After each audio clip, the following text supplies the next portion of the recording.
kembali lagi nih di FKUNS Talk edisi Prestasi Mahasiswa. Tentunya kita hari ini akan membahas tentang prestasi-prestasi mahasiswa yang tentunya sangat luar biasa. Kali ini sudah ada narasumber yang berpengalaman di bidangnya, namun sebelum itu perkenalkan dulu, saya Safira Juanda. Selama 10-15 menit ke depan saya akan memandu acara pada kali ini. Sudah hadir bersama dengan kita Mbak Sugiani ya. Mbak Sugiani ini sebagai mahasiswa berprestasi Universitas 11 Maret tahun 2025. Selamat siang Mbak Yani. Selamat siang juga Safira. Boleh disapa dulu dong Sobat FKUNS. Halo Sobat FKUNS, perkenalkan aku Sugiani sebagai mahasiswa berprestasi utama program sarjana tahun 2025 dari Universitas 11 Maret. Wow, keren sekali ya Sobat FK. Kali ini kita sudah kedatangan narasumber yang sangat ahli di bidang mahasiswa berprestasi ya tentunya. Mbak Yani, ini kebetulan Mbak Yani dari Prodi Kebidanan ya, Universitas 11 Maret Surakarta. Sobat FKUNS, ini nggak sih, kepo nggak sih?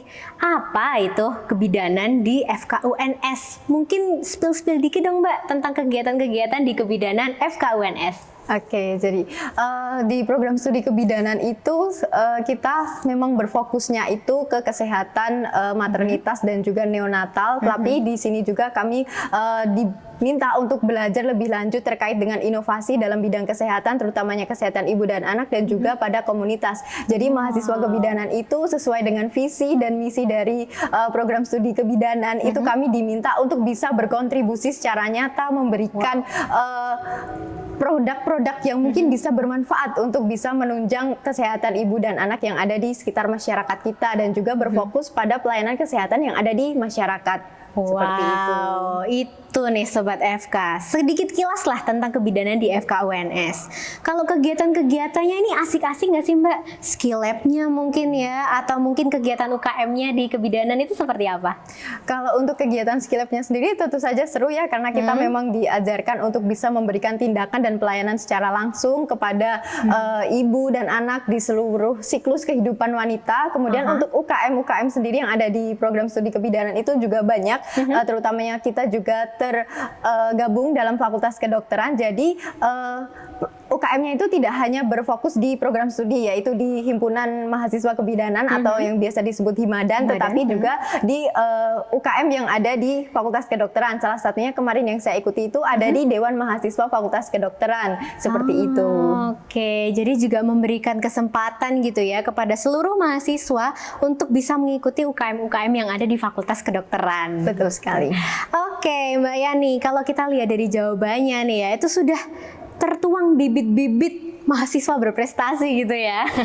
Tanpa berlama-lama lagi kita mau tanya-tanya langsung ya tentang apa sih itu Mbak mahasiswa berprestasi gitu. Pemilihan mahasiswa berprestasi di tingkat universitas. Boleh dijelaskan Mbak Yani? Baik, jadi pemilihan mahasiswa berprestasi itu merupakan suatu ajang kompetisi yang dimana ditujukan untuk memberikan apresiasi ataupun penghargaan kepada mahasiswa yang tidak hanya berprestasi di bidang akademis maupun non-akademis, tapi juga berkontribusi nyata di masyarakat. Baik secara kontribusi dalam hal lingkungan, kemasyarakatan, atau juga dalam pengembangan produk-produk inovatif yang itu ditujukan untuk memberikan kebermanfaatan bagi pemecahan masalah yang ada di masyarakat, seperti itu. Oke, jadi garis utamanya adalah inovasi gitu ya, sesuatu yang baru gitu.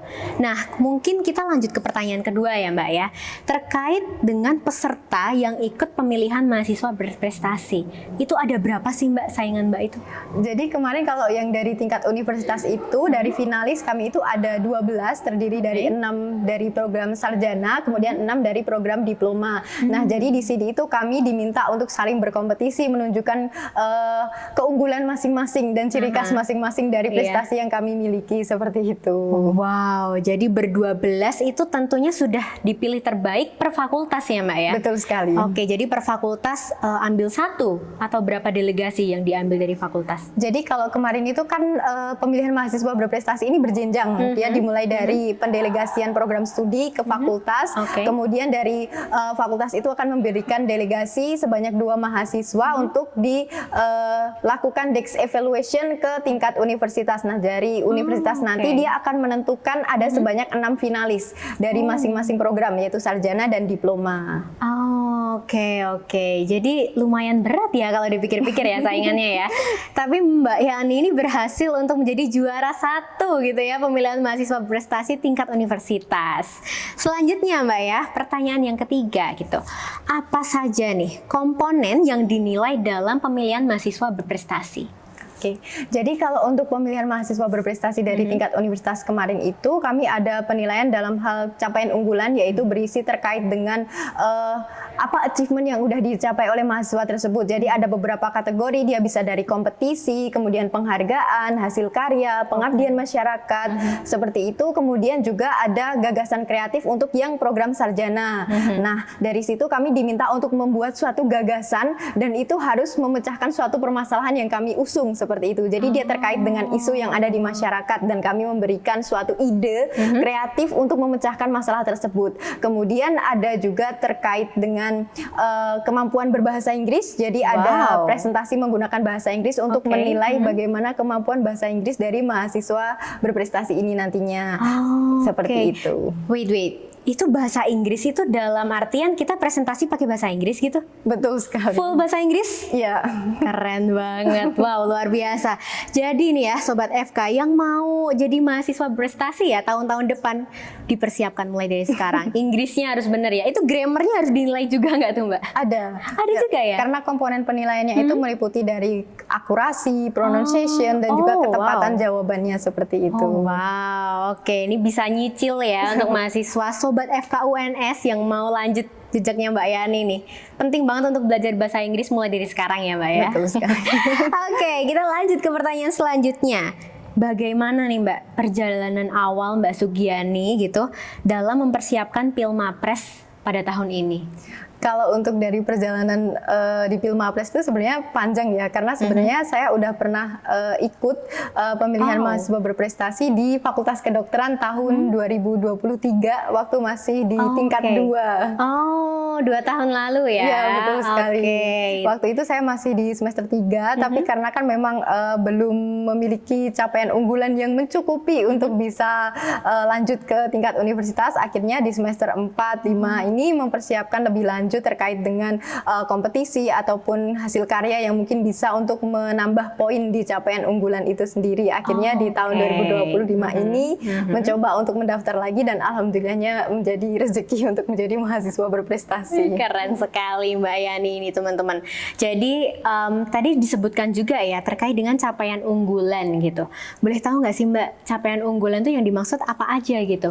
Oke, jadi capaian unggulan itu dia meliputi hasil dari achievement dari mahasiswa itu bisa berupa kompetisi. Misalkan dia ikut perlombaan baik tingkatnya itu nasional ataupun internasional, itu dia bisa diikut sertakan dalam capaian unggulan. Kemudian hasil karya meliputi dari penerbitan jurnal, kemudian dari buku, HKI. gitu juga betul, bisa ya? Dari buku itu kan bisa di HKI-kan, nanti bisa dimasukkan ke hasil karya. Kemudian juga dari karir organisasi itu juga bisa dimasukkan. Kemudian dari pengabdian masyarakat kita bisa memasukkannya itu misalkan melalui surat tugas ataupun ada sertifikatnya, kita nanti sebagai pemrakarsa atau penginisiasi dari pemberdayaan tersebut. Kemudian juga dari kewirausahaan seperti itu. Oh gitu. Nah ini ya tentang capaian unggulan. Sejujurnya aku agak kepo ya dengan kemarin kalau Mbak Yani itu capaian unggulan apa saja sih Mbak yang di-upload atau yang dinilaikan gitu ke pemilihan mahasiswa berprestasi? Kalau dari aku kemarin itu memasukkan beberapa hasil karya meliputi HKI, itu hasil dari produk hibah MBKM aku, kemudian juga ada dari publikasi artikel jurnal, kemudian artikel Mbak Yani sendiri? Ya betul, sebagai first author. Oke. Kemudian ada dari kompetisi, itu perlombaan nasional, itu saya peroleh tahun 2024 lalu mengikuti kegiatan dari National Camp Midwifery Competition, NCMSC. Ya. Ini ya, kompetisi bergengsinya kebidanan gitu. Betul sekali.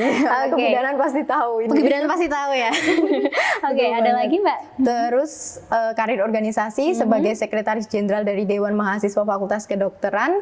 Dan juga dari hibah kompetisi penghargaan dari PKMAI dan juga dari Hibah MBKM.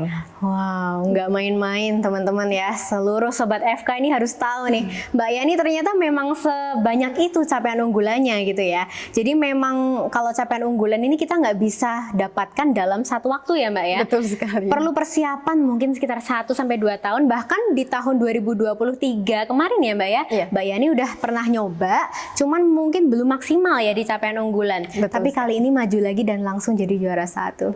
Keren sekali Mbak Sugiani. Terima kasih. Oke, kita lanjut ke pertanyaan berikutnya ya Mbak ya. Bagaimana sih Mbak Yani ini membagi waktu antara persiapan Pilmapres dan juga perkuliahan? Kita tahu ya Mbak ya kalau dunia kesehatan itu pasti banyak sekali jadwal kuliahnya gitu. Bagaimana Mbak Yani ini mengambil waktunya, membagi-bagi waktunya? Oke, kalau untuk terkait dengan pembagian waktu itu pasti cukup berat ya kalau untuk mahasiswa ya, karena kita terlepas dari sebagai mahasiswa itu juga ada kewajiban di perkuliahan. Betul. Nah itu biasanya aku membuat journaling terkait dengan kegiatan dalam satu hari itu, mana yang harus aku prioritasin dulu. Misalkan hari ini itu udah masuk perkuliahan dan harus ada persiapan untuk Pilmapres itu. Jadi aku siapkan yang pertama itu misalkan dari habis bangun tidur nih, aku harus ngapain dulu. Misalkan mau mandi dulu, habis itu siap-siap ke kampus, kita ikutin kuliah dulu sesuai jadwalnya, habis itu ada jeda istirahat tuh sebelum sholat gitu kan, masih ada waktu kita gunakan. Misalkan kamu masih ada tanggungan untuk tugas-tugas dari Pilmapres, itu dikerjain dulu aja gitu kan. Jadi kita harus bisa sebisa mungkin menggunakan waktu yang ada itu. Bener. Jadi nggak ada waktu untuk scrolling Instagram gitu ya Mbak ya? Ada dong. Kita harus ada ya? pinter-pinter Tetap manage. santai-santai ya? Ya, betul. Kirain kalau mahasiswa berprestasi itu tiap hari pegangnya buku, pegangnya jurnal gitu. Ternyata nggak juga ya, manusia biasa butuh hiburan ya Mbak ya? Betul sekali. Oke Mbak, aku menarik sih tadi ya terkait dengan journaling gitu. Itu ada nggak sih Mbak efeknya gitu? Misal kalau kita journaling setiap hari itu, kalau misal kita rutinkan setiap hari, apakah ada manfaatnya gitu di masa depan gitu Mbak? Pasti ada. Ya, ada ya. Kalau dari diri aku sendiri, yang pertama itu mengajarkan kita untuk disiplin ya.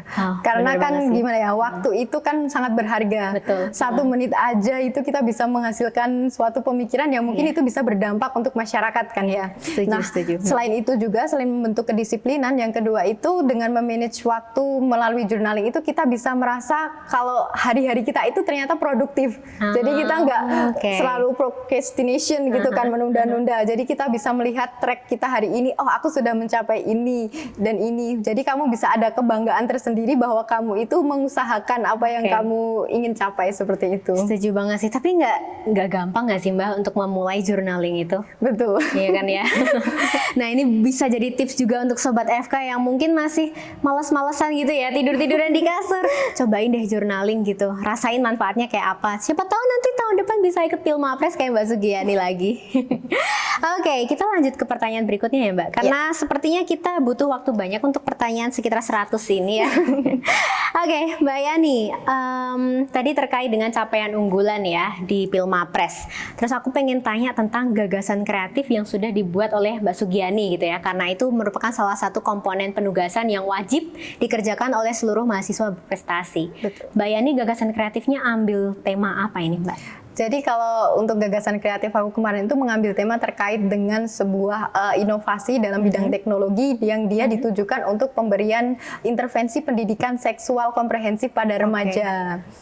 Oke, jadi menyasarnya ke remaja ya? Betul, karena kalau dari kebidanan sendiri kan sebenarnya kita itu mempelajari siklus kehidupan seluruh wanita gitu kan. Betul dari dia mulai bayi, kemudian balita, anak prasekolah, remaja, sampai dia nanti menopause gitu kan. Nah, aku lebih concernnya itu ke remaja, karena menurut aku sendiri remaja itu kan suatu masa transisi dari dia anak-anak menuju dewasa, dan dia itu memiliki periode yang sangat rentan terkait dengan paparan lingkungan, pergaulan, dan juga teknologi. Oleh karena itu kenapa aku menyasarnya itu, passion aku selama di kebidanan itu selalu menyasarnya ke pendidikan seksual remaja, karena dari remaja itu kita bisa mengubah pola pikir mereka, kita bisa membentuk suatu remaja itu memiliki kualitas hidup yang sehat, kemudian gaya seksual yang sehat, dan juga penerapan kesehatan yang lebih optimal untuk dia dipersiapkan nanti menuju wanita usia subur ataupun ke masa yang lebih apa ya istilahnya, kalau dewasa itu kan kita membutuhkan sesuatu benteng ataupun fondasi yang harus lebih kuat gitu kan, dan itu harus diberikan ketika dia mulai remaja ataupun lebih dini dari remaja seperti itu. Oke, jadi karena remaja memang tujuannya adalah untuk mempersiapkan mereka gitu ya.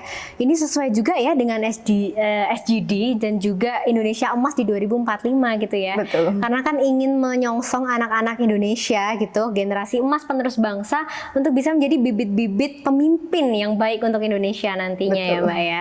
Oke Mbak, aku sedikit ini ya pengen tanya terkait dengan tadi menggandeng remaja ya di gagasan kreatif.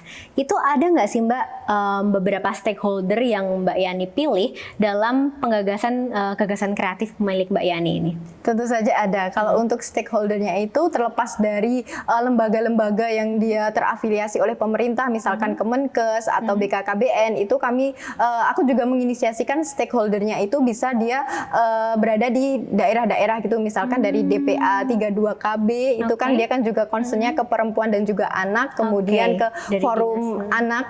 Forum anak itu kan terutamanya mereka itu lebih menyasarnya ke remaja kan, dan mereka bahkan mewadahi anak-anak remaja itu untuk bisa biasanya itu setauku forum anak itu mereka lebih menggagas ke pencegahan pernikahan dini, kemudian pencegahan gaya merokok pada anak-anak, kemudian pergaulan bebas seperti itu. Jadi kalau mereka bisa menjadi stakeholder kita, itu akan sangat membantu sekali untuk mempromosikan dari gagasan kreatif ini bisa terimplementasi di masyarakat secara nyata. Kemudian selain itu juga stakeholder yang mungkin bisa sangat untuk diajak bermitra itu dari duta genre, karena mereka juga concernnya ke remaja. Remaja juga. Betul banget. Oke, jadi ternyata sudah terplanning sejauh itu ya terkait dengan stakeholder dan juga gagasan kreatifnya seperti apa. Ini sih Mbak, aku kepo aja sih, kok bisa punya ide seperti itu tuh awal pemantiknya apa sih Mbak? Kenapa pengen banget gitu loh, kok remaja gitu? Dan kenapa harus tentang sexual harassment kayak gitu? Kalau dari pemantik sendiri ya, kenapa suka sekali dengan isu tentang kesehatan seksual pada remaja? Karena saya sendiri juga pernah remaja. Kalau sekarang udah bukan remaja lagi. Karena udah masuk 20 tahun kan ya. Oke. Karena saya sudah pernah merasakan menjadi seorang remaja. Menjadi remaja itu merupakan suatu periode yang sulit, apalagi kalau kita tanpa ada orang yang mengawasi. Jadi misalkan kita nggak ada pendamping atau fasilitator yang lebih mengerti terkait dengan bagaimana lika-liku menjadi seorang remaja itu akan sangat sulit. Remaja itu mereka rentan dalam hal psikologisnya kan. Mereka bisa terjerumus dalam pergaulan bebas, mereka bisa ikut dalam kekerasan seksual, baik sebagai korban maupun pelaku. Dan di samping itu juga isu-isu terkait dengan kekerasan seksual pada remaja ataupun remaja itu sebagai pelaku saat ini mungkin sedang marak-maraknya ya di Indonesia. Dan itu menurut aku bukan suatu hal yang perlu diabaikan gitu kan. Karena bener yang Safi bilang tadi, dari concern terhadap remaja itu bisa untuk mempersiapkan anak-anak Indonesia ini menjadi generasi emas di 2045. Nah, kenapa itu yang menjadi dasar aku suka sekali dengan pendidikan seksual pada remaja? Karena menurutku pendidikan seksual remaja, terutama yang pendidikan seksual komprehensif itu tidak hanya terkait dengan seksualitas saja, tetapi bagaimana kita menyiapkan remaja itu agar dia menjadi produktif dengan menjaga kesehatan reproduksi dan seksualnya, kemudian menentukan hak terhadap tubuhnya, kemudian terkait dengan hak-hak reproduksi dan seksual mereka. Nah, dari sini kita bisa berangkat untuk membentuk suatu mindset terhadap remaja, bahwa sebagai seorang remaja itu mereka memiliki hak terhadap reproduksi dan seksual, di mana mereka tidak boleh dirampas haknya misalkan melalui pernikahan dini. Mereka memiliki hak untuk bisa meraih pendidikan yang lebih tinggi sehingga mereka bisa berkembang dan memberikan kontribusi ke negara juga, seperti itu. Setuju banget sama Mbak Yani. Wow, seberdampak itu ya remaja ya, khususnya untuk Indonesia di beberapa tahun ke depan. Jadi sangat amat jangan diabaikan ya, apalagi kekerasan remaja kayak gitu. Jadi memang mereka perlu pendekatan-pendekatan yang khusus ya Mbak ya, apalagi dengan gagasan kreatif yang sudah dibuat Mbak Yani ini. Semoga nantinya bisa kita implementasikan, kita rasakan hasilnya bareng-bareng. Mungkin kalau kita kan udah bukan remaja ya, jadi mungkin nanti adik sepupu kita atau Betul mungkin sekali. teman-teman adik-adiknya lagi gitu ya bisa merasakan hasil implementasi dari gagasan kreatif dari Mbak Yani. Oke Mbak Yani, kita lanjut ke pertanyaan berikutnya ya. Oke. Nah, ini sudah Pilmapres tingkat universitas. Naiknya lagi tuh ada tingkat wilayah ya Mbak ya? Betul Setelah sekali. itu ada masih nasional gitu. Apa rencana ini ya? Rencana yang sudah dibuat Mbak Yani terkait dengan Pilmapres ke depannya? Karena masih ada beberapa jenjang yang harus Mbak Yani jalani. Oke, kalau untuk persiapan ke tingkat wilayah sejauh ini itu tentu saja dari hasil evaluasi dari pemilihan mahasiswa berprestasi UNS kemarin itu ada beberapa evaluasi dan masukan dari Dewan Juri kan ya. Misalkan diminta untuk bisa meningkatkan CU-nya lebih tinggi lagi karena kan dari wilayah sendiri dia kriteria untuk penilaiannya mungkin lebih ketat lagi dibandingkan dari universitas Ya, begitu kan ya. betul. Jadi CU-nya itu tidak hanya dinilai dari oh ini kegiatannya bergengsi, tapi dia juga dinilai dari manfaatannya ada enggak ke masyarakat gitu kan. Oke. Terus juga dinilai dari legalitas lembaga yang menyelenggarakannya juga seperti itu. Kemudian dari gagasan kreatifnya bisa ditingkatkan lagi lebih kompleks, jadi pemecahan masalahnya itu sebisa mungkin itu komprehensif. Misalkan aja kalau aku memberikan terkait dengan intervensi pendidikan seksual dalam mencegah perilaku seksual beresiko, itu bagaimana nanti gagasan ini bisa mencegah sebelum terjadi perilaku seksual beresiko, kemudian bagaimana nanti kalau remajanya ini sudah melakukan perilaku seksual beresiko, dan kemudian bagaimana intervensi ini akan membantu mereka setelah mereka melakukan perilaku seksual beresiko, seperti itu. Jadi lebih komprehensif. Oke, lebih komprehensif dan juga lebih didetailkan lagi ya Betul. Mbak ya terkait dengan gagasan kreatif dan juga capaian unggulannya. Kalau tentang bahasa Inggris nih Mbak, apa aja yang perlu dipersiapkan untuk tugas bahasa Inggris nih? Kalau untuk tugas bahasa Inggris sejauh ini yang saya tahu itu kita harus membuat speech terkait dengan SDGs, dan Oke. SDGs-nya ini yang kita pilih itu di luar dari gagasan kreatif. Oke, jadi bukan kaitannya dengan gagasan kreatif ya malahan ya? Kalau semisal dari saya gagasan kreatifnya itu terkait dengan SDGs poin ketiga, 4 dan juga 5, maka saya harus mengambil di luar itu. Jadi kita diminta untuk tidak hanya berfokus pada SDGs yang kita angkat di gagasan kreatif, tapi juga kita mengetahui seluruh komponen SDGs ini. Oke, dapat. Jadi memang perlu banyak persiapan lagi ya untuk Betul. Mbak Yani ke depannya karena jenjangnya sudah mulai masuk ke wilayah. Kalau wilayah itu artinya kita bertemu di universitas lain juga ya. Betul sekali. Jadi beberapa perwakilan dari universitas akan dikumpulkan kembali untuk disaring lagi untuk bisa naik ke nasional. Keren sekali. Kita doakan bersama ya Sobat FK. Semoga Mbak Yani dilancarkan segalanya.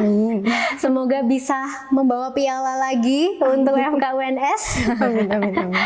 Oke, menuju terakhir ya Mbak Yani ya. Ada nggak sih Mbak tips dan triksnya untuk Sobat FK yang ingin melanjutkan jejak Mbak Yani menjadi mahasiswa berprestasi?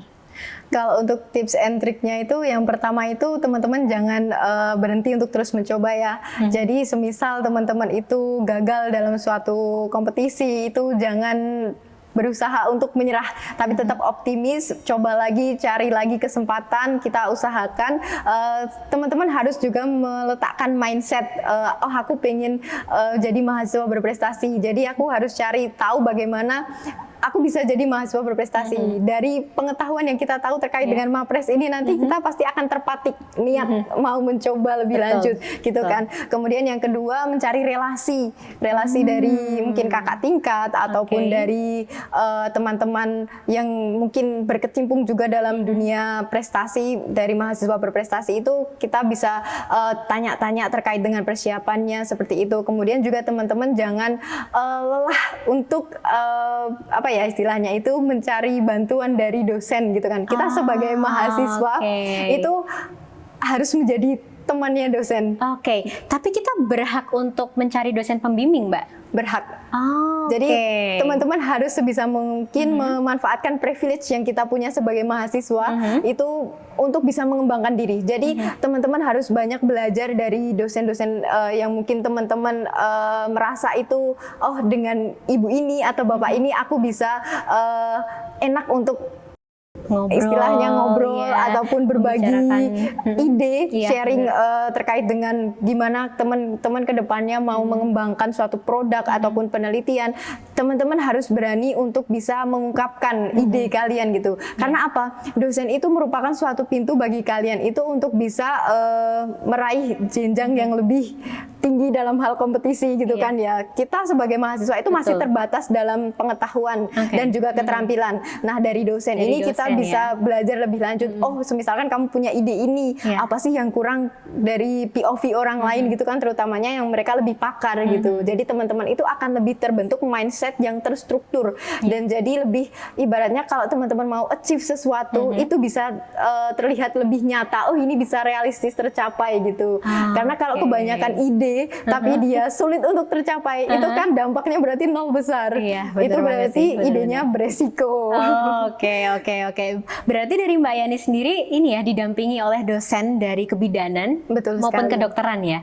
Ya, betul. Oke, jadi tenang aja ya Sobat FK UNS yang mungkin masih bingung pemilihan mahasiswa berprestasi. Kita sudah punya alumni ya, sudah punya pemenang mahasiswa berprestasi. Jadi di tahun depan kalian bisa tanya-tanya dong ya ke Mbak Yani. Bisa. Boleh nggak Mbak? Boleh banget.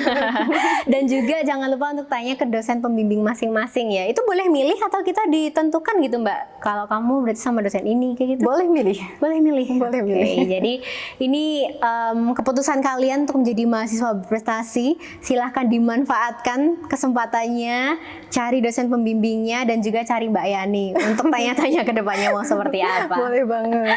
Oke, terakhir Mbak Yani sebagai penutup boleh dong kasih pesan-pesan untuk Sobat FK UNS. Oke, buat teman-teman dari Sobat FK UNS yang pengen banget untuk meneruskan jejak sebagai mahasiswa berprestasi di Universitas 11 Maret, jangan patah semangat, terus mencoba karena kesempatan itu tidak datang dua kali. Teman-teman harus memanfaatkan privilege kalian sebagai mahasiswa Fakultas Kedokteran untuk bisa meningkatkan kredibilitas dari mahasiswa Fakultas Kedokteran sebagai mahasiswa yang berprestasi, kemudian juga sebagai mahasiswa yang tidak hanya unggul dalam kognitif tapi juga memiliki dampak yang luas untuk masyarakat, seperti itu. Oke, tidak terasa ya Mbak, kita sudah lama sekali mengobrol di sini. Terima kasih banyak Mbak Sugiyani sudah berkenan untuk meluangkan waktunya. Terima kasih juga untuk Sobat FK yang selalu setia menunggu episode-episode kita selanjutnya. Kali ini kita sudahi dulu perjumpaan kita. Semoga kita bisa berjumpa lagi di lain kesempatan. Saya Safira Juanda, terima kasih dan sampai jumpa.